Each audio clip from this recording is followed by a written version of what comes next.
As a leadership communication coach who has worked with non-native speakers for over 20 years, the three things I'm going to show you today are the things I see over and over again that are really hurting your fluency and your leadership communication progress, and you might not even realize that you're doing it. In fact, as we go through the three things today, I want you to see if you identify with them, if you do them, and how often you find yourself committing these mistakes. Now, the first thing I want to look at here is this great quote by the Harvard Business Review.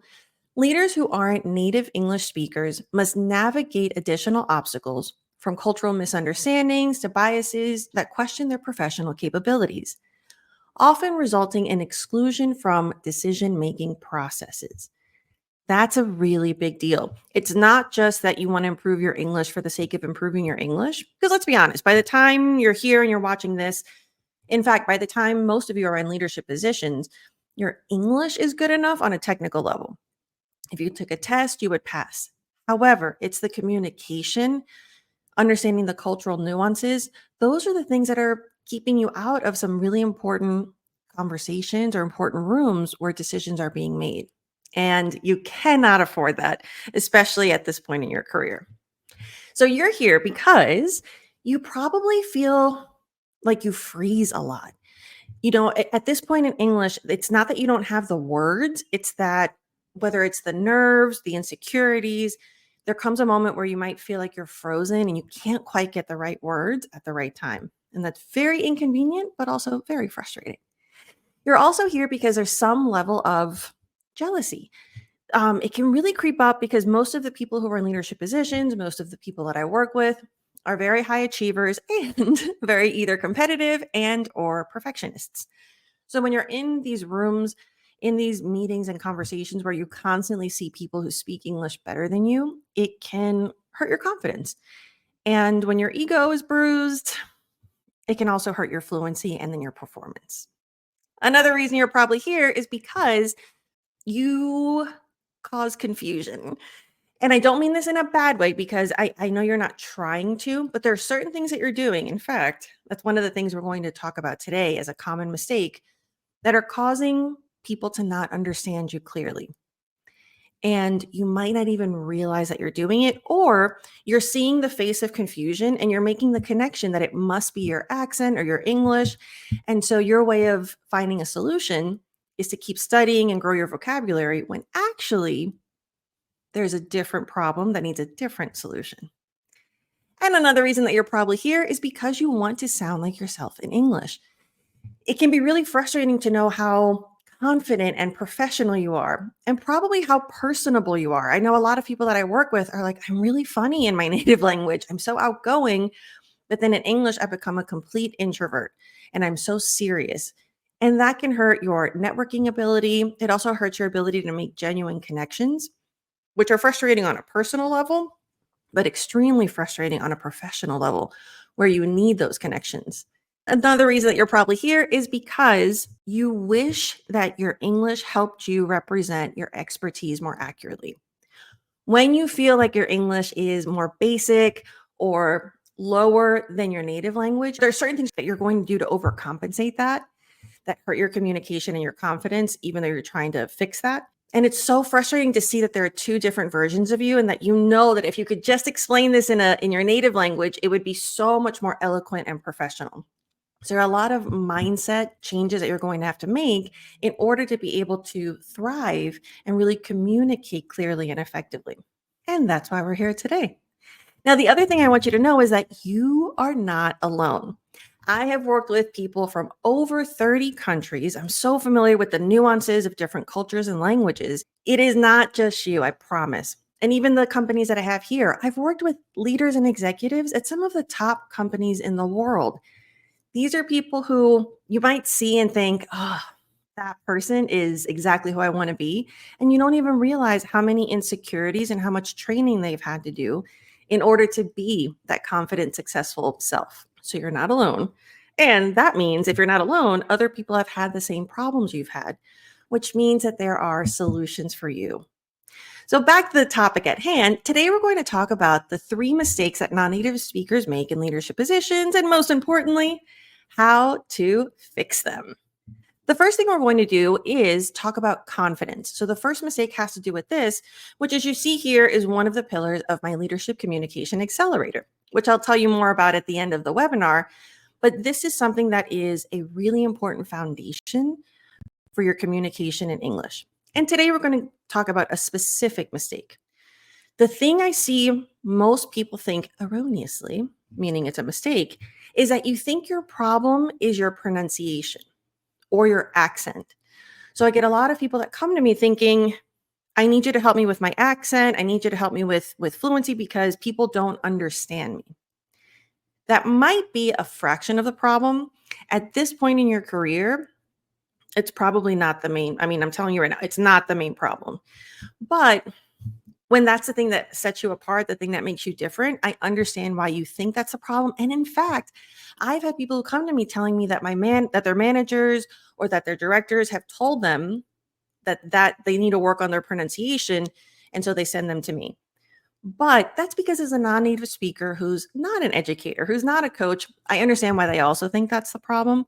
However, you want to focus on something slightly different than your pronunciation. And in fact, here, I just want you to see how important it is with the training that I do. Here, this client of mine who came to me, it was so rewarding because by the end of our training, he was able to really own his accent. So if you feel insecure, some of you might feel ashamed. We've all had different experiences of whether we're judged or discriminated against. So if this is a point of insecurity, my goal is that you feel confident about your accent. Your accent does not hurt you or hurt your chances. It's your clarity, communication, and confidence. So that's very important for you to absorb. Now, with this mistake of thinking that it's your pronunciation, the problems that are actually happening is that you speak too fast. Sure, there are some moments where maybe your TH is not very clear or your S's or have the dark L and the light L.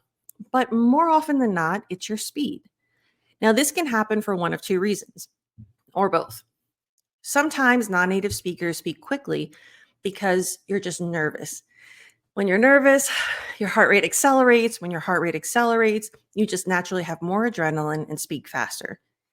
Or a lot of times I find that this is a coping mechanism, that you're speaking faster because you think, if I speak faster, I sound more like a native speaker. And if I make a mistake, people won't notice. Unfortunately, maybe they don't notice the mistake that you think that they might notice, but it doesn't help them understand you, and that can cause some pretty significant problems. So the solution to that problem is to breathe more. Now, this is strategic, and I spoke about this in the webinar last week.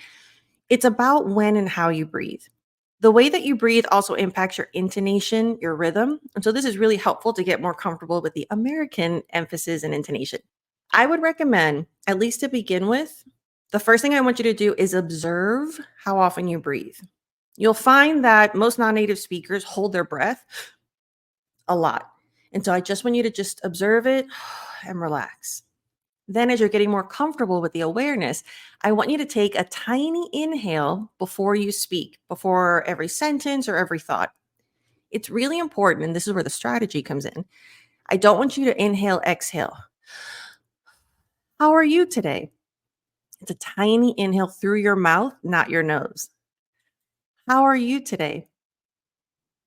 So I want you to practice that. At first, it's going to feel unnatural. Most people, when I coach them at the beginning, it takes a while to stop breathing through their nose when they speak and just a tiny inhale through your mouth. You shouldn't even be able to see it, but you can feel it. This is going to help you have the oxygen that you need. Also, it starts regulating the rhythm.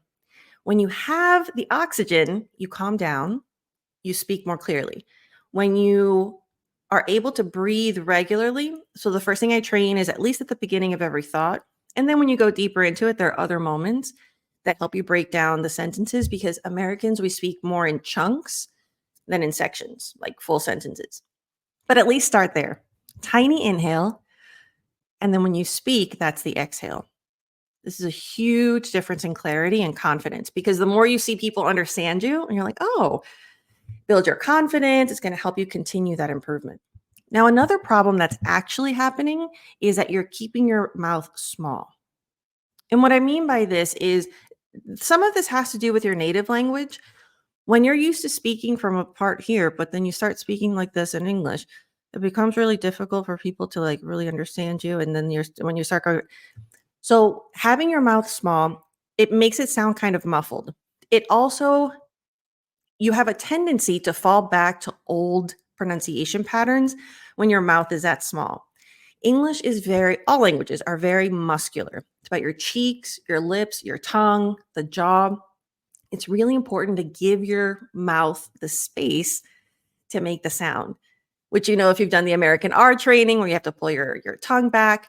So if you don't open your mouth more, your tongue is going to fall back into old patterns, which impact your pronunciation and accent. But more importantly, it impacts the clarity, which then impacts your confidence. So I want you to practice. It's going to feel unnatural at first, but just start walking around the house. I recommend like narrating what you're doing. I'm going to make a cup of coffee. Wow, it's so pretty outside. You're going to sound like a cartoon at first. That's fine. The whole goal is to really acknowledge the muscular tendencies and the muscular space that English needs. I promise you, when you add the real life situation and the adrenaline kicks in, it balances out and then it looks more natural. But you want to practice a little bit exaggerated on your own. So the solution here is, instead of focusing so much on pronunciation, it's really more about opening your mouth. And last but not least, you plan instead of listening. At this point, you've worked really hard. Most of you, by the time I work with people, you've done the work of not translating anymore. So you've stopped translating in your head before you speak. That is a huge milestone in terms of language development. But then what happens is, especially when I work with leaders and professionals, you're natural overthinkers. Most of you are again, high achievers, perfectionists. So what this does is, you're listening, but you're not listening. You're there, but you're not there. And so your brain is trying to compose, okay, what do I want to say next? What's the correct way of saying it? What's the sentence structure? Where does a verb go? So unfortunately, even if you're half listening, your body language is not going to reflect your personality. It's going to look tense and serious, because you might be talking about how cute your dog is before a meeting, and I'm looking, okay, what do I want to say? So what that does is, it doesn't help, or what it doesn't do is, it doesn't help you connect with people. It also doesn't help you react naturally. If you're so busy planning, you're probably going to speak in a more unnatural way. And honestly, that means a more correct way. I find that non-native speakers tend to use more complex sentence structure than native speakers, because you want to be more correct. Whereas American communication tends to be very casual, very short.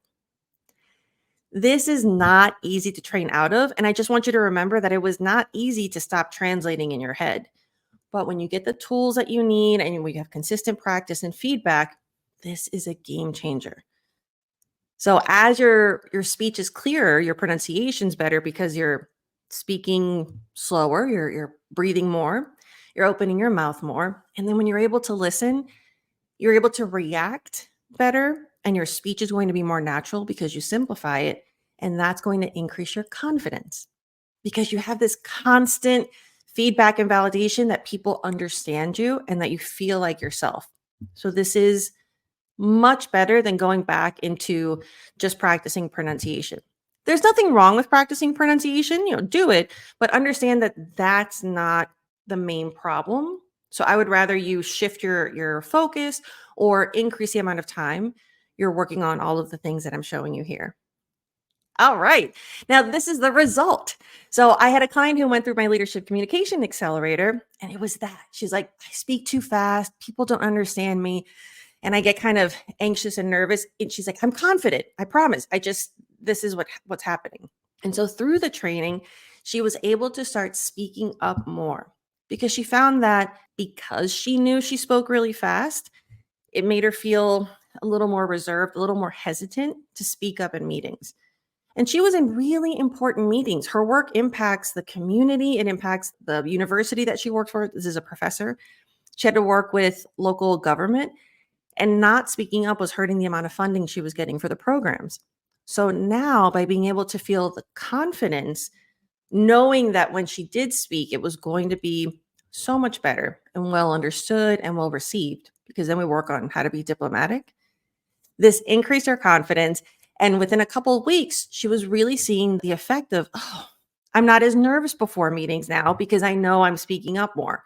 So it becomes this, instead of a vicious cycle in a negative way, it becomes a cycle of confidence that keeps building on itself. And it's so empowering. So again, to repeat, you think your problem is pronunciation, but it's not. I want you to focus more on confidence. Specifically, the 3 items that we worked on today, that's a good starting point because a big part of how I coach is I don't like doing theory. When you have so much to learn or something really broad, I really believe in, look, you can get that anywhere, but I really believe that small actionable tips. And you might, I get people who get defensive. They're like, no, no, no, tell me everything. Like, no, do these small actionable moments, do them habitually, build on that. And I promise you the results are exponential. The second mistake I see non-native speakers do in leadership positions is over-explaining. And I want you to think about how often you over-explain. I find that if you over-explain with work things, you're probably over-explaining in other moments, even in casual conversations. My favorite example is pay attention to how you answer the question, how are you or how was your weekend? If you tend to give a long explanation or description, you're also doing this in personal moments. Now, it's really important to know why you over-explain, but here let's talk about the importance. So, looking at this article from India, this quote, in the age of globalization, effective leaders know that even small adjustments, like using pauses instead of fillers, can have a big impact, offering non-native speakers a moment to absorb information and communicate more authoritatively. Now, this is really important because, of course, we want to have pausing more than fillers. But what I find that in addition to that, if you're using pauses instead of fillers, but you're still over explaining, it might sound clear, but the communication is not going to be as effective as it could be. So this next tip is about clarity. So what I meant by understanding why you do it, the reason that most non-native speakers over explain is cultural and linguistic. And we'll start with the cultural first. So if you take a look at this, most cultures fall into one of these 2 categories, high context or low context. If you're from a high context culture, which I'll show you kind of where you might fall on the spectrum, you're going to tend to over explain first. And so that's why I have the triangle there. The triangle is to represent how you give information. So you're going to give a lot and then kind of get to the point. So when you understand that you're from a culture that communicates in this way and you realize, oh, I'm not translating word for word in English, but I am translating the style. And so American communication is low context. So we actually value more directness. So what happens is you think you're you don't think you're over explaining. You just think you're explaining. When you give a lot of information at first to an American, sometimes it can come across as suspicious, not suspicious in like a legal way, but suspicious in a way where, why is this person saying so much? Are they hiding something? Are they doing that because they're making up for the fact that they don't have that expertise? So unfortunately, you're trying to showcase your expertise and it's having the opposite effect. Now, with low context, even if your culture falls in a low context style, it's still going to be different with Americans because sometimes, and I'll show you some examples here, I find that even though Germans and Russians tend to be low context, they're way more direct than Americans. So then the way that you communicate, if you're from those cultures, is going to come across a little bit more aggressive if you get to the point without that politeness or diplomacy. So then if you're from a Latin American culture, for example, Arabic speakers, these are all cultures that tend to explain more and then get to the point. I always tell my clients, like, you take me through a journey before the destination. And Americans want the destination. And then if they want to know about your journey, they'll ask about it, or you can ask if they want to know more. So this is really important because this is different than what native speakers experience. Native speakers are also taught in leadership communication to be more direct, but they don't have the same cultural habit. You have a habit that's ingrained in you from birth that you're not changing your native language communication, but it is about, wow, okay, I've been doing this for decades. Now I need to adapt and really understand and practice, practice, practice, because understanding it is very different than in the moment when you have all these eyes on you expecting an explanation and being able to process that and say that with confidence. So, what I teach in the program is a visual. I usually recommend draw a triangle on a little piece of paper, on a post it, keep it by your computer. This is a reminder to get to the point politely. You'll notice here I put politely in parentheses. That's for my people who are from a low context culture, but you're a little too direct. So, with Americans, being polite is very important because the whole point, it's not to, I'm going to pause here. A lot of times when we get to this point in the program, some people get a little defensive of like, no, I don't want to adapt to the American way. Like I am who I am. And I like to remind them we adapt our language all the time. You don't talk, let's say if you have kids, you don't talk to your 2-year-old the same way you do to your 12-year-old, the same way you do to your husband or and then your mother. We adapt the way we speak depending on our audience. So that's how I want you to embrace this. I want you to think about, okay, I'm in this global American English setting. By adapting to my audience, I'm able to have more productive conversations. Because if you spoke to your husband or your wife like you did to your 2-year-old, you know that would not go over well. And it doesn't matter if you're like, well, that's who I am. No, you can be authentic to yourself and adapt to your audience. It's part of the beauty of communication. So if you do feel a little bit of defensiveness, I understand where it's coming from, but this is where the mindset shift is really important. And that's a big part of my coaching is understanding where your mindset is now and then adapting it to a way that allows you to communicate most effectively. Now, when you are in a regular program, when I say regular, I mean just a generic leadership communication program, that's kind of where it stops. But the reason I did this program is when it comes to non-native speakers, there's another layer to it. I can tell you get to the point and you can understand it, but when it comes to actually practicing, the word choice to be able to redirect is where the challenge is.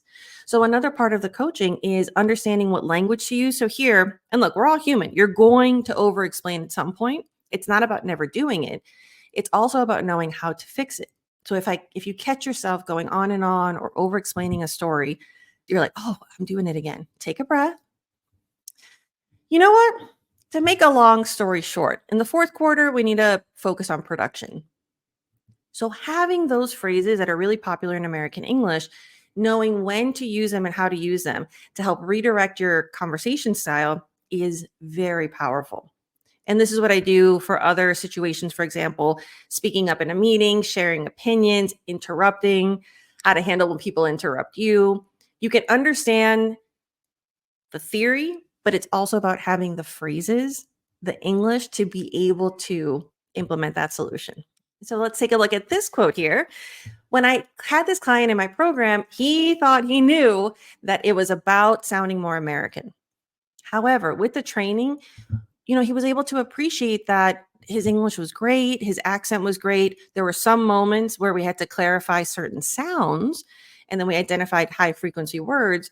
But what was really lacking was the storytelling.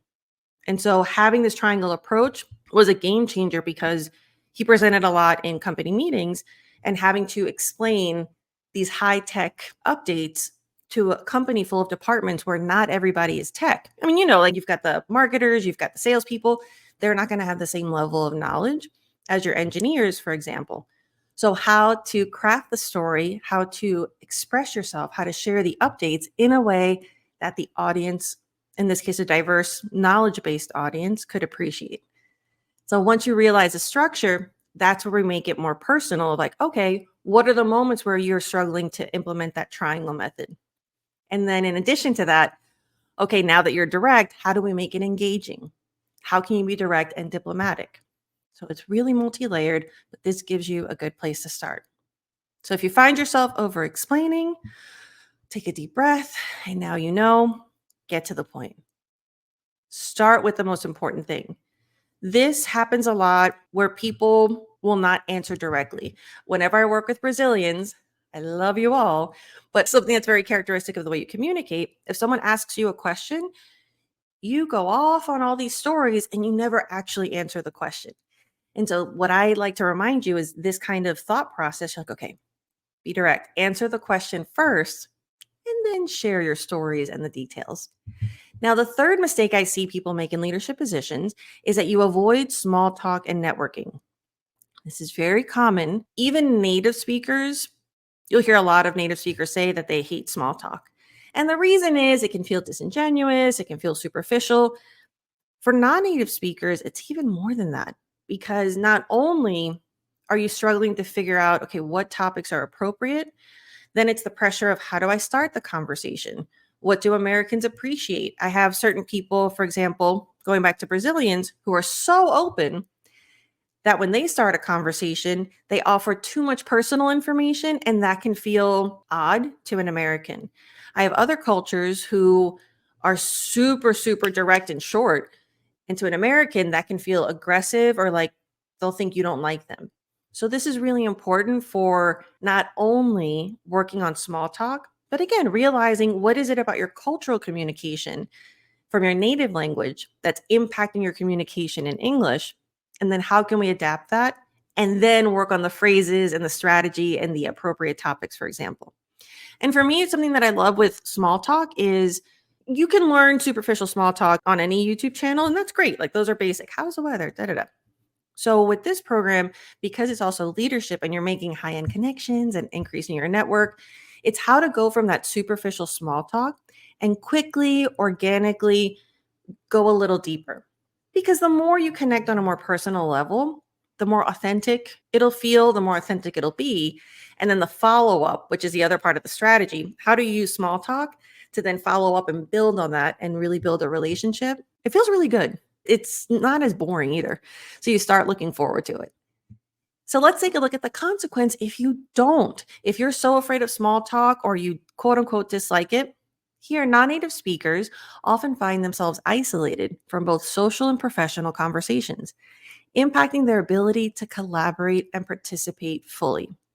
This is really important. As you can see here in the second part of this isolation can lead to reduced job satisfaction and diminished productivity due to the need for extra time to clarify instructions or resolve misunderstandings.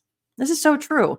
I worked with a client who she was in a C-suite position, and then when her company merged with a global company, they had to switch everything over to English.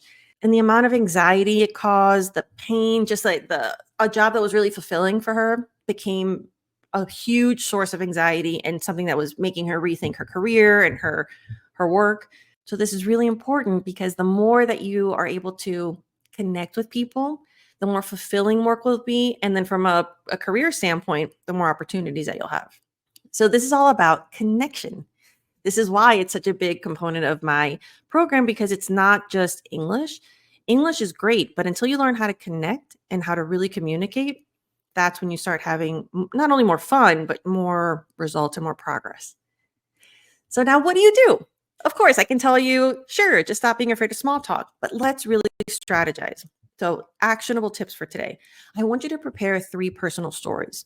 This is something that I do in my program, and then I help my clients edit them and make sure that they sound really concise and this sounds obvious. You're like, I can talk about personal things. I promise you, you have room for improvement. So think about questions that you're normally asked. And if you haven't engaged in small talk conversations yet, think about maybe what people ask you in your native language or topics that tend to come up. If it's work, you've overheard your colleagues talk. If it's conferences, people are going to talk about, let's say, the industry. Here, you want to do 3 personal stories. For example, how do you make an industry related conference and then take it personally? Maybe you want to prepare how you got into this job, how you got into this industry. Other great stories, if you're married or if you have a significant other, how did you meet? That was one of the stories that I worked with one of my clients. I was like, great, tell me how you met your wife. It was a disaster. And and not a disaster. I'm laughing because it was so great when he realized what was happening. He's like, oh, this is so easy. But then when he was hearing himself and I gave him feedback and I'm like, you just told me the whole history of your life to tell me how you met your wife. And so he was able to laugh and think, oh, that's why people look at me that way. Because he realized that when he had said that in the past, people seemed a little disinterested or weren't reacting like he thought they should or would. And it's because the story took so long and it had so many irrelevant details. So we were able to make it super concise and then practice like what to ask next. So you can practice how did you meet your significant other? You can practice how'd you get into the industry? You can practice What was it like moving to the US if you happen to have moved? What it's like living or growing up in your home country. You want to think about what people are going to ask. If you have a strong accent, they'll probably say, "Oh, where are you from?" Pick a personal story there. And that's going to help you feel confident bringing it up because we typically talk about the same things when we meet new people. So then you've got your base and you'll feel that you can bring something up confidently and then ask a question about the other person. Another thing you can do is ask simple questions. Now, the reason I bring this up and the reason I specify simple is because I find that once you do open up, then the nerves hit again. So now you've gone from hating small talk to being curious. And now you're like, okay, maybe I can do this. And then you're getting a little excited or nervous. And you end up asking like 5 questions at once. And that's really overwhelming. The rhythm of American conversation is like tennis, it's short, back and forth. So you're never going to go and give a full dialogue or monologue, rather, and then expect someone to interrupt you. That's something else that's cultural. There are a lot of cultures where everyone kind of talks over each other and you just keep going until you're interrupted. American culture is different. They very much wait until you pause and ask a question. So you want to keep that rhythm going. Simple question, keep it to one. So if someone's talking about, let's say they say, "Oh, I'm from New York." And you follow up with, "Oh, really? I love New York. Do you like living there? When did you move there? Have you ever been to the Statue of Liberty?" That's a lot. It can be overwhelming. And especially if you're in a restaurant, it's really noisy. It's hard to hear. If you're in a conference, there are a lot of people trying to get everyone's attention. So it becomes really hard to answer it and it makes the conversation dynamic kind of awkward. So this is a really, from a language perspective, it's really good because I'm telling you, say less. And here's the other thing. I find that once I get people to simplify it and just do one question, then what happens is you ask the question that you think you have to ask or that you think is correct to ask. Ask the question that leads to something that you're actually interested in. If you don't care about the weather where they're from, then don't ask about it. If you'd rather talk about hobbies, then ask about hobbies. But acknowledge, say, "Oh, that's great that you're from New York. By the way, what kind of hobbies are you into?" And I would recommend sharing yours. By the way, I just went swimming last weekend. I love to swim. What kind of things are you into? So that's how Americans communicate because the more you share a little bit of yourself, it establishes trust and it shows the expectation of how open you want to be and then how open their conversation or their response should be. So this gets a little more nuanced, and that's the kind of things I go over in the program. We go deeper into the cultural strategy of small talk. But for now, your takeaway is keep it simple, only ask one. Now, the other thing that's really great, and this you'll often find being taught when if you ever study how to negotiate, it's a great negotiation tactic. But when I was studying that, I immediately thought this is fantastic for non-native speakers because you don't have to worry about full grammar. So a really easy way to keep the conversation going is you repeat a couple of words that the person said. And the trick here, not the trick, but the strategy, you have to do it with a question inflection, what we call an uptick. So for example, if someone says, what would be a good one? "I went to Disney World last weekend." "Oh, you went to Disney World?" It's not that you're literally asking the question again, because that would be obvious. They just said that. But from a social cue, when you do that, it prompts the other person to keep talking about that topic. "Yeah, I took my kids there. They had such a blast. It was so hot though, blah, blah, blah, blah." So just by picking a couple words that are of interest and then doing that question inflection, it's a wonderful way for you to start practice active listening. You're able to listen actively because you don't have to plan the grammar. Breathe. You're able to really relax your facial muscles and show your interest instead of your nervous planning. And that's going to help them feel like you're more interested in them. And then you asking these little things in a few words. Again, it builds that trust, it establishes you as someone who is interested, which people perceive that as you being interesting. Just a great way to build that executive presence, but also build your authentic personality. So let's take a look at this. This is why I do what I do. Small talk is wonderful when you're studying it on a general, in a general way for English development. However, what I do in the program and what I did with you today, it's about how to do business. Because when you're coming from different cultural backgrounds, it changes. Different cultures have different cultural expectations. You might not know, or maybe in your culture, and this is fascinating. My background is in communication and intercultural relations. And so this is the stuff that I love the most. For a lot of cultures, the organization of conversation, specifically in business, is different. Some don't do small talk until the end. So you might come from a culture where you think, if I have the small talk in the beginning, that's going to hurt my business relationship. However, in America, we value small talk first. Think about a great example of this is when in corporate life, like when you take a client or when you do a dinner. With Americans, you would take your client out to dinner first, then do the deal, and then do the negotiations. Whereas in other cultures, you do the deal first, the negotiations, and then you do the dinner after. And so, what that reflects is, when is small talk valued?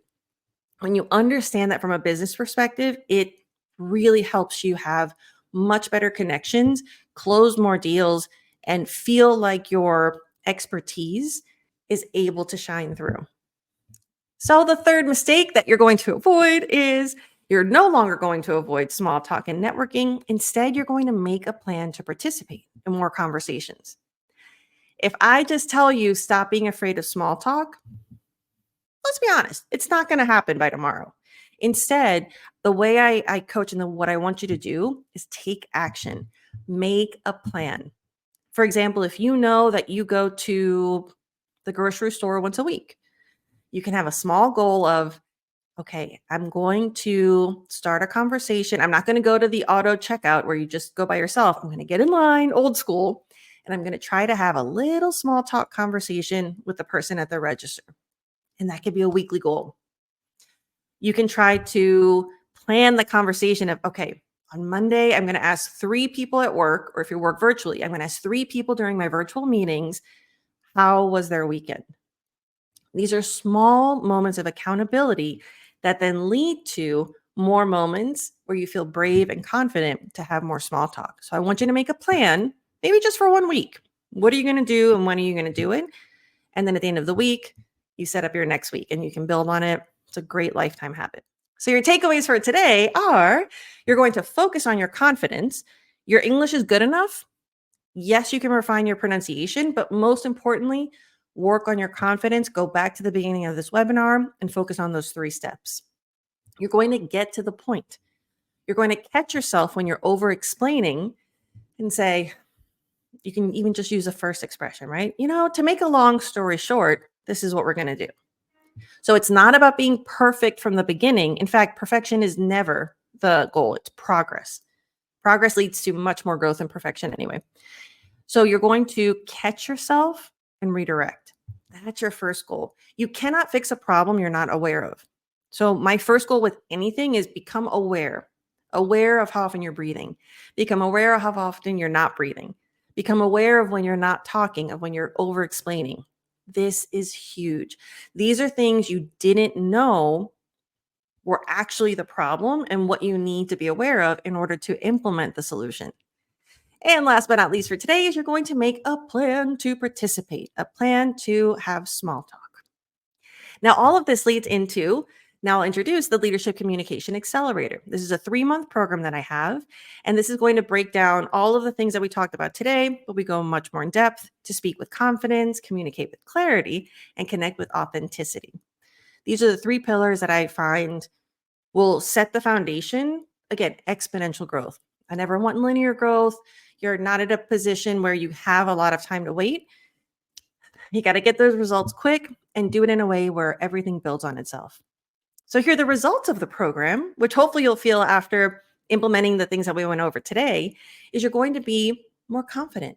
And when you're more confident, you're able to be more assertive. That's different than aggressive. So this is really helpful when you have to set boundaries, when you have to be clear at work as a leader. You can't just be friendly all the time. Being assertive in a diplomatic way is very strategic and very helpful. You also get to think faster.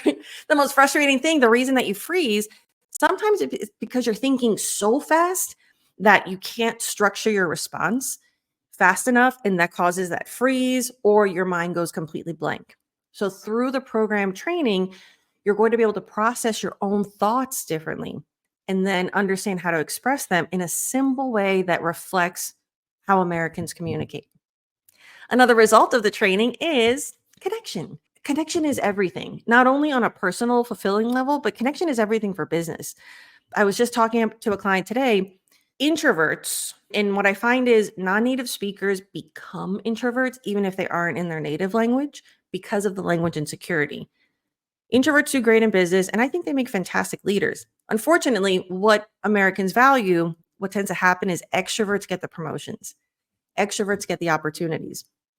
I want you to be yourself. So we're going to find your most confident self. And then the strategy for you to get the attention and make the connections that you need to further your career. And you're also going to be able to lead your team or lead your company more effectively. You're in a leadership position, or maybe you're in a professional position where you're ready for those leadership opportunities. So, this is going to help you be a more effective leader. And a big part of being a leader in a multinational company, for example, you're adapting to several different things because the people that I work with, not only are you adapting to the American communication, when you have teams that are global, it also helps you have this sensitivity of how you need to communicate in a way that connects with them better and gets the best out of your team. Because really, that's what you want. You want to create an environment that's safe, productive, and clear so that they can bring their best selves to the table and produce what you need them to. And you're going to say yes to more opportunities. I want you to tell me at the beginning of the program, what are your goals? I had one client who his goal was to be on more podcasts to be able to talk about the company and be able to talk about things in the industry. So I tailored the program to him. The tasks that we have that are more independent, I focused on, okay, I'm going to do the research. Here are 10 questions that are usually asked in tech podcasts. Write down the answers or record yourself answering them, and let's get them sharper so that when you do have that opportunity, you're ready. Maybe for you, it's going to a conference and giving a speech. Great. You're going to work on that, and that's going to be what I'm going to give you feedback. So you want to make sure that not only are you okay to say yes to opportunities, but I say prepare for them. If you already know what some opportunities are, let's get you ready for them. So let's take a look here at some more amazing results. So this client of mine came to me again. His manager told him, you need to work on your accent. This was such a blow to his confidence, but it put him on the right path to find me. He thought, okay, I just need to work on my English and I need to work on my pronunciation.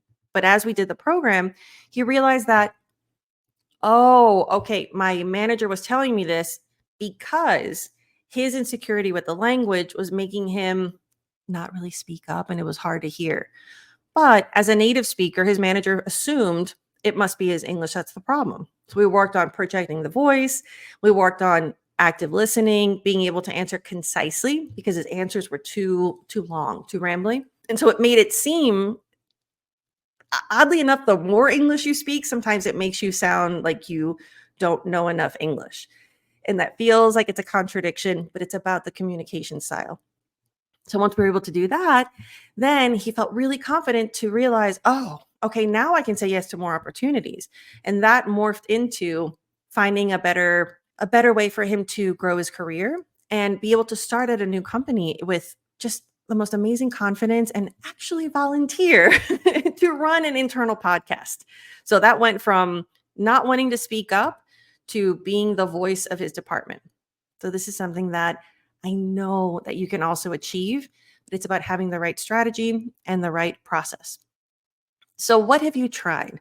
Maybe you've tried courses, books, and programs that have helped. Everything helps in a certain way, but it hasn't pushed you enough. And what I find with books, for example, that's a lot more passive learning. So, you're gaining a lot of knowledge. That's wonderful, but you don't have the space to safely practice and get feedback. With courses and programs, maybe you've tried more English teachers or English programs, and those are great, but it didn't push you enough in terms of being able to speak up in meetings. Because I've had people tell me, I took this English course, but I still got nervous when it came to presentations. It's like, well, those are two separate skills. It's helpful, but presenting is a very different skill. Not only is it public speaking, but you also have the strategy of how to present information, how to make it concise, how to have retention. It's a whole science to it, and it's amazing, but you're not going to get that from an English only course. So then you want to think about, okay, I've spent all that money on this. This is going to be another investment. So I like to really put it into perspective of what is it costing you if you don't. So it's okay. I understand that this is an investment, maybe for now, maybe for later, but I still want you to really observe, okay, what is this doing to my quality of life that could be fixable with this investment? Your mental health. When I tell you the level of anxiety that the leaders that I coach feel, the way that they know that if they have a meeting with the executive board, or if they have to present at a meeting the next day, they are super anxious 48 hours before. That spikes your cortisol, your adrenaline, your sleep is affected. When your sleep is affected, it becomes a lot harder to think of the right word. So when it comes to like the cognitive process, when you're not rested, you're going to go more into fight or flight mode when you're in that adrenaline moment, and you're not going to be able to have the recall to communicate and express yourself smoothly. So these are all things that are really important to consider, that when you're just studying English, you don't, because you're trying to learn verbs and grammar and phrasal verbs, and that's wonderful. But what you need at the leadership level is much more nuanced. Effective leadership. This is where the cost really shines through. When you're not an effective leader, you could be costing your company millions of dollars, because usually I work with companies who are multinational and you have a lot on the line. The contracts that are on the line, the presentations that I coach are usually $10 to $50 million contracts. If you don't have that small talk that's really effective at the beginning, if you don't establish that trust with the client, if you don't present in a way that hooks them, that really allows them to feel that you are the person to trust for that service, investing in a tiny course is nothing compared to what you could potentially lose. So you want to think about, what are the moments where your insecurity or your lack of English communication is hurting your leadership, and then you can probably put a dollar sign to how much it's costing you in terms of the profession. And it's astounding. And then career growth. Every time you say no to an opportunity, that hurts your career growth.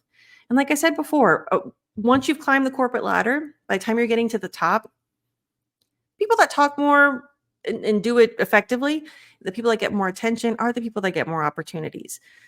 Whether that's right or wrong, I understand we like to think we're in a meritocracy, but the reality is that. And so this is something that you can have. So we can figure out how to get you into the conference circuit. We can figure out how to be more engaging in bigger presentations. Go represent your company at the headquarters, not just in your city. So this is where you make those connections. Go to more conferences just to attend, but you want to talk to more people, how to connect with them on LinkedIn. Something that is a shift. A lot of countries don't use LinkedIn as much as Americans do. So being able to understand how to use that to grow your virtual and global network is a wonderful strategy as well. So what we do in the program is we have a multifaceted approach. It includes, if you do the executive program, I have group and executive, you would get the one-on-one coaching. The group program is fantastic, where you not only get to meet peers, but it's a collective learning process that's very efficient. You also have a bespoke learning where we talk about your goals and make sure that all of the activities that we do support your goals and your needs. So it's not just a generic theoretical program. It's more about actionable takeaways. So this is something that will help you really feel that those 3 months, you're getting support all over.